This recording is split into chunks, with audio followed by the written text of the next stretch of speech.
Hello, Night Nation. I'm Trylko from the Sons of UCF, joined by Eric Lopez of the Black and Gold Banneret. Welcome to Around the Kingdom. Elo, hello. Hello, Trace. We're now in November. Halloween has passed us. I'm hoping to change the luck of UCF football by wearing my old Dante Culpepper UCF jersey. Maybe that could change the fortune. Something is definitely needed. We are going to talk about that in just a moment. Before we get going, let us welcome third member of this team, Adam Eaton from the Sons of UCF, keeping tabs on the clock and on us. Adam, hello. The Halloween edition of the show. I hope you have tricks, treats, everything in between. I can't wait to see what you guys do. All right. Thank you, Adam. Well, in the spirit of that, UCF has certainly been tricked. 5 straight losses now, Elo. West Virginia 41, UCF 28. Begs the question, is the season over for UCF football now at 3-5? 5 straight losses, 0-5 in the Big 12. I think to a lot of the fan base, it probably is. Did you see how many West Virginia fans were there? Like, my goodness. Clearly, there were some tickets give us some people making some profit off the tickets there. J.P. Kilper probably made a fortune there. Yeah, look, it feels that way, doesn't it? And I would argue maybe the season ended in the Baylor game. I don't think this season has ever been the same since the Baylor fourth quarter. It's been the same problem. I know they had that optimism of a performance against Oklahoma, but I think we've learned now that Oklahoma, that was more of an aberration than a trend. This has been, unfortunately, the trend, what we saw, Trace, against West Virginia, which has been the story during this losing streak, which is they cannot stop the run, and then on the other side of the ball, they turn the ball over in some interesting, unique ways. Well, they keep finding ways to lose, right? And that is not the mark, as Gus Malzahn keeps saying. There's a good team in there that, they could turn the corner, and they still haven't. We talked about moral victories a week ago and the performance at Oklahoma. But remember, they had 2 weeks to prepare for that Oklahoma team, right? And when we talk about whether the season is over, can they stop anybody on the ground? And I know some props have been given to the secondary. Who needs to throw on them, though? If you can run right through them, they've got to win 3 out of 4 in order to become bowl eligible. That includes 2 games on the road. But get ahead of all that. First things first, road game against Cincinnati. That may be the opportunity for the first Big 12 win. You need that one before you can talk about the rest of the season, but it certainly feels like things have slipped away over these 5 losses. Here's a stat for you. This season, right now, as we talk, UCF defensively has given up an average of 207 yards per game. The school record for most yards rushing allowed, 2015. They gave up 199. Think about that, Trace. A winless season in 15. You and I watched it every brutal snap of that year. And that defense did not give up as many yards rushing as this defense has. This defense has given up an average of 5.7 yards a play in total. Only 2015, which gave up 6.5 yards a play, was worse. We're seeing nobody could have foreshadowed this, Trace. Even the most cynical person before the year could have predicted that this defense would struggle against the run and struggle with big plays like it has. Well, and the body language and reaction from coaches and players, they seem to be in disbelief as well. And they don't have answers, right? They say they're working on it, but you don't get a lot of confidence from them. So as fans, right, what confidence do you have that they're going to go on the road and beat anybody or get a win at all in the Big 12? Is the season over? It's certainly close to being over if they don't get a win at Cincinnati, Dunsville.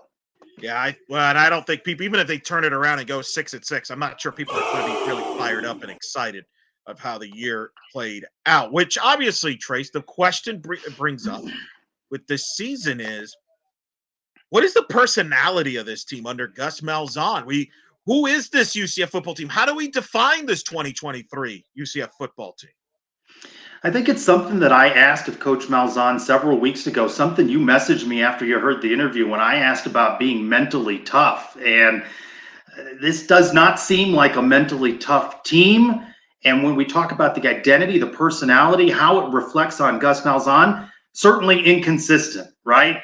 From penalties to lack of tackling to turnovers. They find different ways to lose games. Inconsistent is the best word I can use to describe this tenure with Gus Malzahn. 21-14 now, Elo. that record is compacted a bit there after 2 9-win and 9 and a 10-win season. Now at 5 straight losses for Gus Malzahn. This is an inconsistent team at best. I'm not sure this team has an identity or a personality, and I think that's the problem. Remember when UCF had success, they had a swagger with them, right? With the Griffin brothers, McKenzie Milton, they had a high-octane offense. I'm not sure this team has an identity. Their identity is they can't stop anybody as far as on the ground and running the football. I'm going to give a shout-out to our buddy Adam Eaton. You can check out his column, weekly column, a must-recommend read on the Sun's media site. He'll promote that more later on. But he made an interesting point in his column. They've regressed. And I think they've regressed on the defensive side of the ball in particular. I actually think the offensive line, for example, has held up better than I thought they would in the Big 12. They've moved the ball. Defensively, though, who are the playmakers, Trace? They have not recruited well defensively, in my opinion. Now, they do have a couple of youngsters there in Walker, and they got other guys in the defensive line that show promise. But they've whiffed on transfers and a couple guys. They don't have the playmakers there, and that's why they're getting pushed around, because the defensive line's getting pushed around. There's no playmakers in the linebacking core, and the secondary, to me, Trace, seems tentative. So to me, that's the problem. There is no identity. They need to find one. Well, I remember what we were asked during a silly game, a portion of the show a couple of weeks ago, about first half MVP on defense, and we both struggled to define someone because no one has stepped up to be that leader on defense that we see. I was really concerned in the Sunday media availability with defensive coordinator Addison Williams. I mean, he was asked question after question about what's being done to turn things around, and he did not exude a lot of confidence, and you just didn't feel like they have answers. You mentioned it, whiffed on recruiting. Of course, some talented players there, but also in the portal. Who they brought in to plug holes, been non-existent. This has been a transfer class that has barely made a ripple. And that is an indictment of this team and its identity this season. And then offensively, they run the ball well, but yet they don't control the clock. It's a boom or bust offense this year. I just don't know if all the pieces fit, Trace, this year, and I'm not sure it's going to fit for another year or two. I'll tell you what was a good fit, though, Elo. Segue alert. Shaquille O'Neal at the Bounce House pregame concert. Most buzz for a concert that we have seen during the concert series. Do you want Shaq back or what? I do. That was the highlight of the day. Great footage by Eric DeSalvo at UCF Athletics. That footage of him with that crowd all over. I've never seen that crowd that large in a pregame. I guarantee you no other performer got that kind of crowd. He was into it. I don't know if he really performed like any. What did he do? But he's Shaq, right? Like, it's awesome. So I would bring him back for sure. I don't know if I would bring him back for every homecoming. I think you bring him out for a game a year, which helps promote, right? Like, he is one of the most significant figures to have ever played in the Central Florida market. So I think it was actually smart. Hopefully, the budget allows it. We can pick it up from certain tabs, but I thought it seemed to me like everybody had fun with it. People kept gathering. The crowd kept getting bigger and bigger. There was genuine buzz around this that you had not seen with any of the other concerts that have been out there. Go big or go home. If it's not Shaq, you got to have a big name. As you don't need Taylor Swift, obviously. You're not going to fit her into your budget, but you got to have something buzzy. So they scored with that one. Good that they played it before the game when everybody was still enthusiastic and not holding it for some sort of post-game concert when nobody was in the mood for anything. They hit it out of the park with that one. It'd be nice to have Shaq back at some point. Maybe that's where some of the fans left during the game were looking for him. Maybe that's why they left early. I'm just saying. I would have done that. So, yeah, that's a big plus. That's a big plus, and I think they may have found something. It doesn't, what other celebrity, Trace, would you want them to invite to do that other than Shaq? If you couldn't have Shaq, who else? I don't know. I'd have to think about that. I don't know what he did, but he hit the right notes. He was the perfect performer for that Saturday. Maybe they should invite you to do it. Just once. Maybe that could be good. Well, this weekend, UCF will be at Cincinnati. That's where you will be, Trace. A lot of history with UCF Cincinnati in the recent years. College game day was at UCF for a UCF Cincinnati game. Big-time game, highlight there. These two teams have battled for championships. Not so much this year. But the question is this a rivalry here? UCF Cincinnati, is this UCF's rival now? Kinda, sorta, based on this conference. I'm not sure. that UCF has a genuine rival, and I don't know that some of the games that have been played this year have forged any new rivalries. I don't know if you want to say Baylor has the potential of making one. I know I joke, and a lot of fans joke about wanting something to get, going with Houston, but they've been playing for many years across many leagues and still haven't developed that fierceness. It's hard to look at this as a big rivalry game. I'm no big fan of South Florida, but there was genuine buzz around that game every year. Maybe it's because these two teams now are both without a Big 12 win. This is the battle for last place in the Big 12. I don't know if it is much of a rivalry yet, but it has as much as one as UCF has right now. And the fans get snarky with each other. I'll say this. The thing that hurt this matchup, Luke Fickell leaving.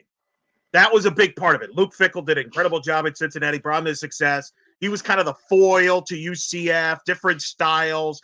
UCF fans hated the fact that Cincinnati got into the playoff. UCF didn't and all that, but he left. He left for Wisconsin. May have been the smart move. Who knows?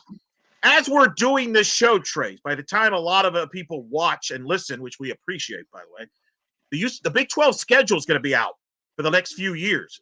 Interesting to see if UCF Cincinnati play every year. I think they will. I do think this is eventually going to be the matchup. It makes too much sense.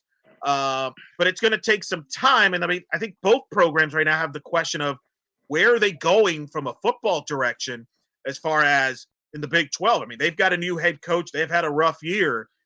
They're probably a little frustrated themselves. The difference is they care about their basketball over there. So maybe that's where they're with Wes Miller. But I do think this is a rivalry moving forward if both programs can turn it around. You don't feel the juice with Scott Satterfield moving over from we can't knock. He's 2-0 against UCF the last 2 years. So I can't. He's got UCF's number. The staff. He's got Gus Malzahn's number. But then again, a lot of people do, it seems, of late. So anyway, it is as much a rivalry as UCF could have. And that Big 12 schedule, they need to be, right? East Coast, and that needs to also include West Virginia in there as regular games year in and year out, home and away, back to back like that. So it's as much of a rivalry as you could possibly have. And one of these schools, tied 4-4 in the all-time series, is going to get the bragging rights, their first Big 12 win, and the other's going to have to hear about it for a while. So, all right, let us bring back in Adam. Time for some silliness. Before silliness, Trace, there's drinking. And drinking involves your friends at the Sultry Spirit. If you want to add a touch of magic to your next event, the Sultry Spirit can take you to that next level. Their bartenders capitalize in creative twist, new cocktails, having a good time. Miles, who we had a chance to hang out with this weekend, it was a great supporter of the Sons of UCF, is on sonsucf.com. He does a great job. It's a mobile bartending service. They will come to your house. They will come to your party. They will come to your event. They'll fulfill your needs. If that's corporate event, if that's party, if that's bar mitzvah, if that's drowning your sorrows in another UCF loss, you can count on the Sultry Spirit. A fortune if that's the reason. Well, that's a good call. At Sultry Spirit on Instagram, 941-567-7062. Again, they can turn any party into a wonderful event, despite the fact that your team may not be winning in the field. You can win at the party. Sultry Spirit, Miles, they can get you hooked up. Again, 941-567-7062. You tell them you heard about them on the Sons of UCF and around the kingdom, 10% off. Special gift for you. So again, don't forget that. Sultry Spirit, that is your opportunity to have a good time with your party. Friends, are you ready though, Trace, Eric, to have a good time with our silly game this week? Certainly.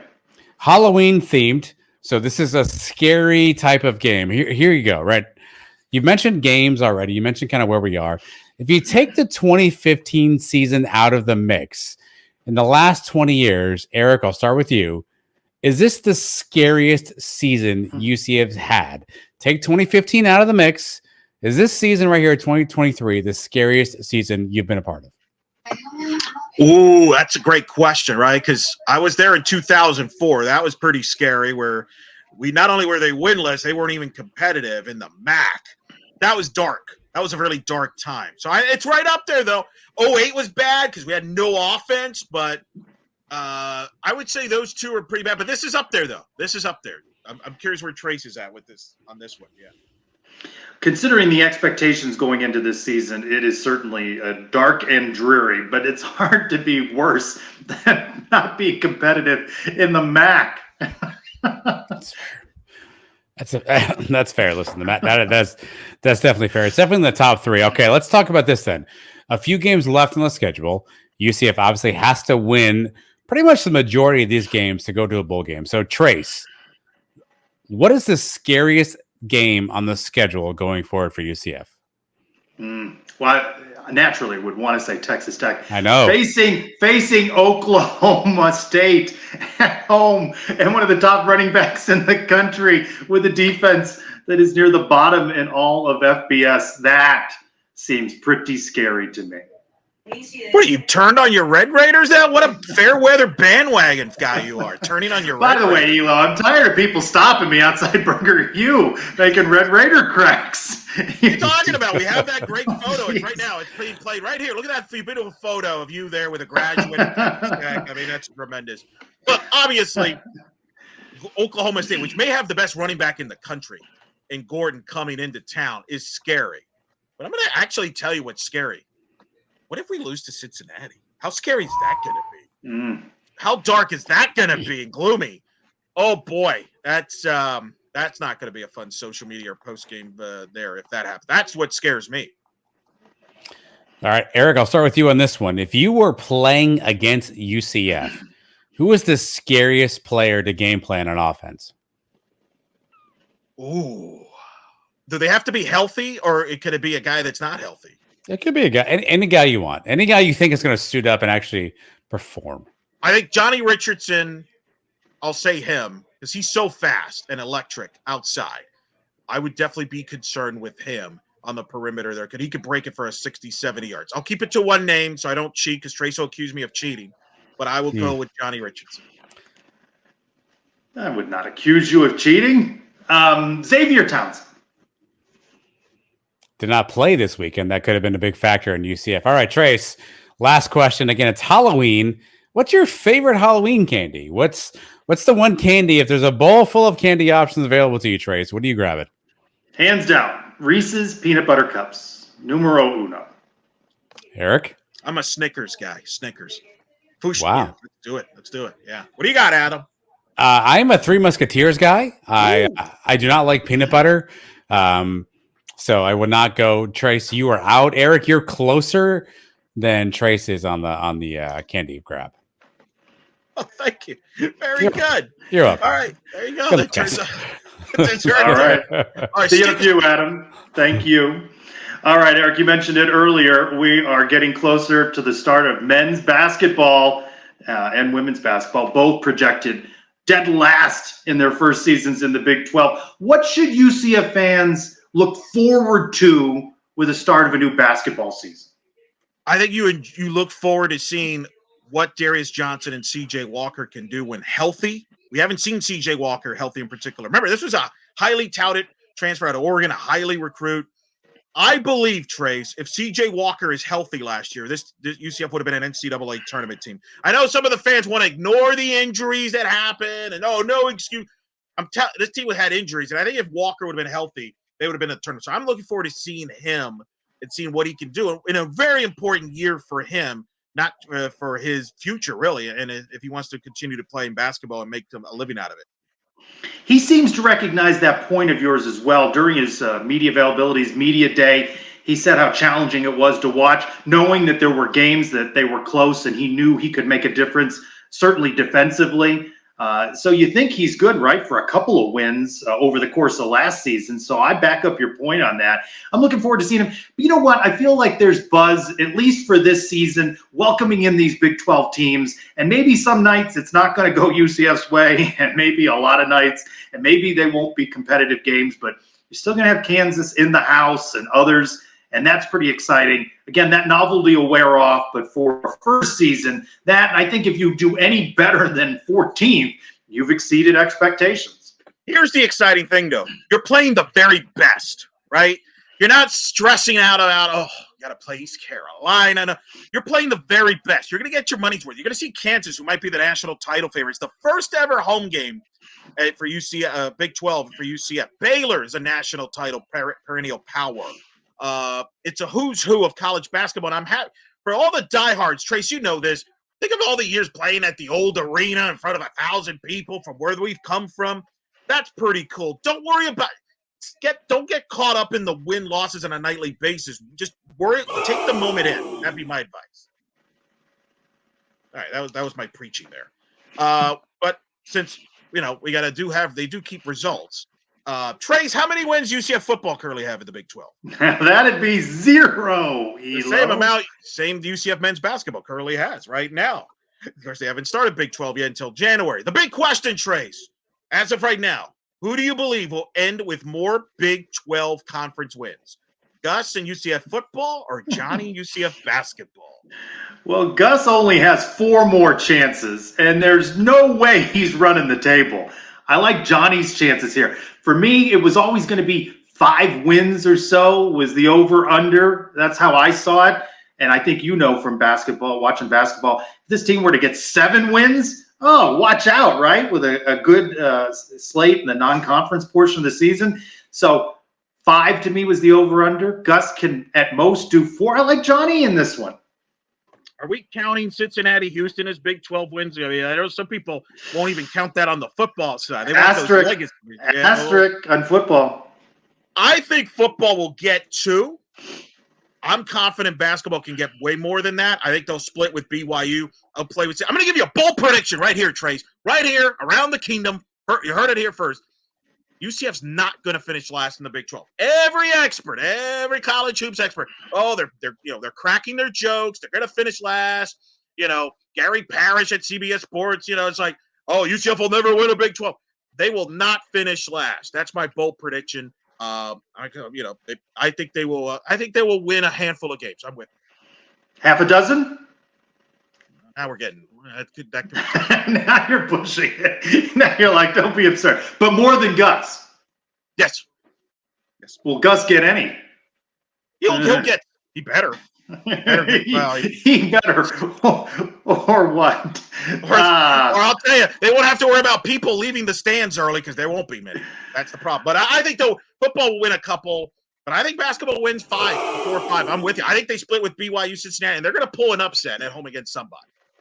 Little salt in the wound, Elo, when I get an email from the Big 12 saying, apply now for your credentials to the Big 12 championship game in football. Not that I don't have that one on the travel plan. Not that I envisioned UCF being in that game, but I had to laugh when I got that email.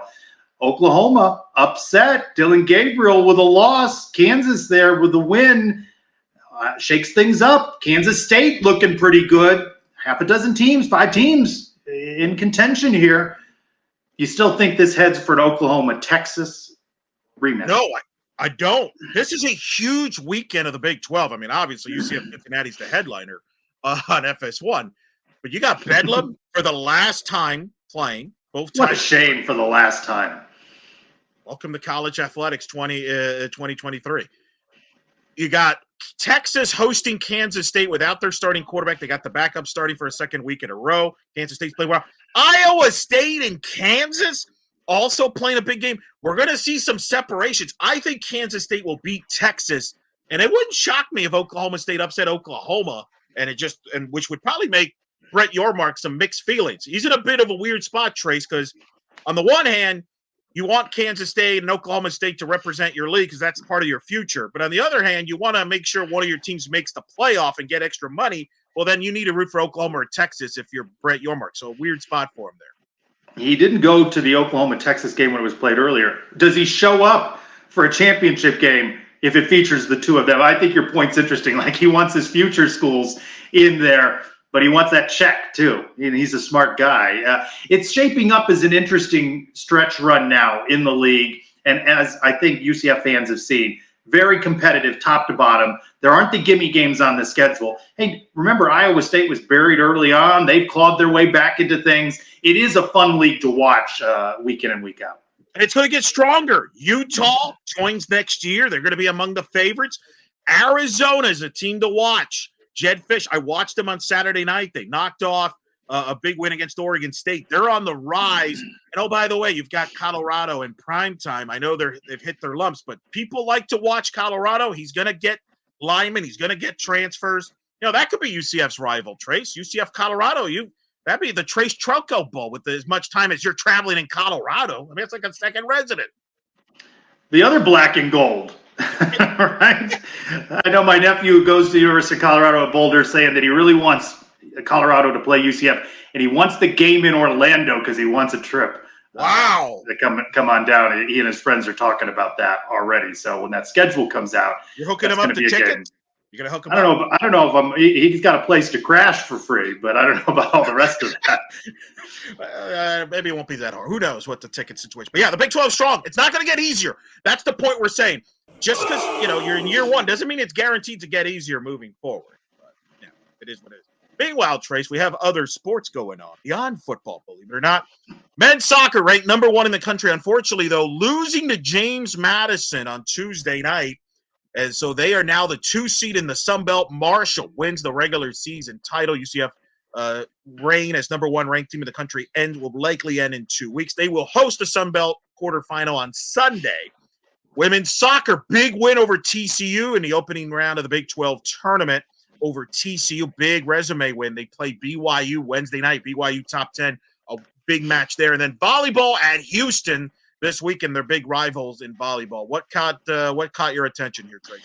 How sweet it was to be number 1 in the country, and now UCF men's soccer gets to say it was a former number 1. But you know what? Maybe, just maybe, you lose now. Takes a little pressure off of having to be perfect, right? You had to win all your Sun Belt games. You're going to have to win an NCAA tournament. I mean, in order to win it all in the NCAAs, maybe, just maybe, took a little pressure off.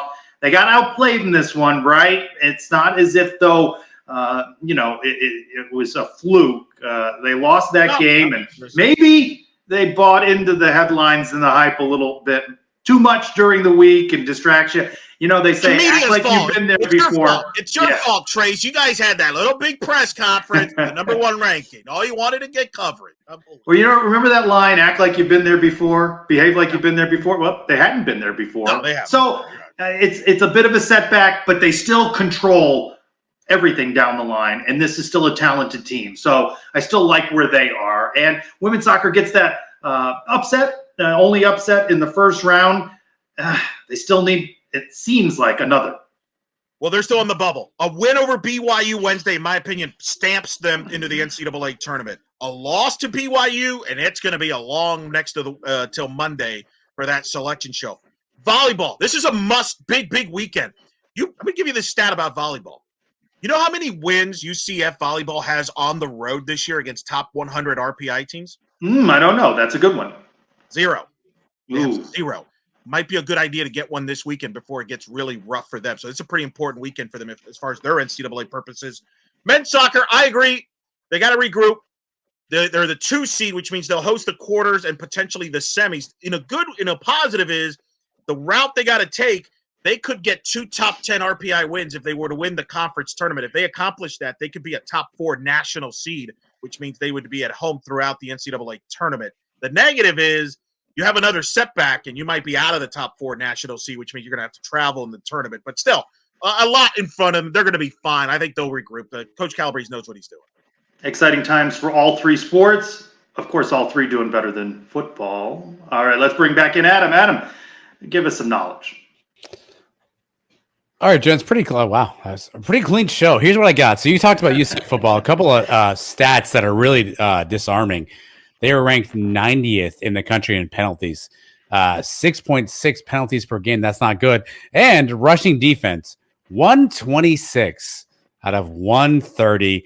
I don't think that is good. You guys talked about Shaq. I'd love to know your perspective. Is Shaq more of a DJ or is he more of an MC? What do you guys think? I don't know if he knows what those knobs do on the keyboard. Trace, you were there. There was some other guy that was there, and he seemed like he was pushing the knobs a lot. I'm not sure if Shaq was really involved in that. You mentioned the UCF Cincinnati game. Scott Satterfield, 2-0 the last 2 years against Gus Malzahn. Obviously, he beat us up pretty good in 2021. The last game, Dylan Gabriel played for UCF. and beat us up pretty good last year. Eric, you said that UCF would win 2 games in football. I'd love to know what those 2 games are. Cincinnati, Houston. That'll be my pick. All right. I'd love to see that happen. And by the way, a big shout out to Eric. That jersey you have on, is that a vintage Dante Culpepper jersey right there? It's a Culpepper number 8 jersey. I got it at the bookstore when I went to the UCF Purdue 1999 game with Drew Brees. Yeah. That is a relic. That may be older than many of our listeners, including including a lot of folks out there. But fun show. Thanks. You guys were clean tonight. Congratulations. All right. Thank you, Adam. All right, one more thing. Just do it. ELO, UCF did just do it. They re-upped with Nike 5 years into the 28-29 academic year. So for everyone watching uniforms, breathe a sigh of relief. We keep our Nike swag. I love it. Need some swag somewhere on this campus at the moment. All right. Look for new episodes midweek every week of Around the Kingdom on the Sons of UCF YouTube channel and later in the audio feed on the Sons podcast feed. We thank Adam. We thank you, Eric Lopez, and we thank all of you for being with us for Around the Kingdom.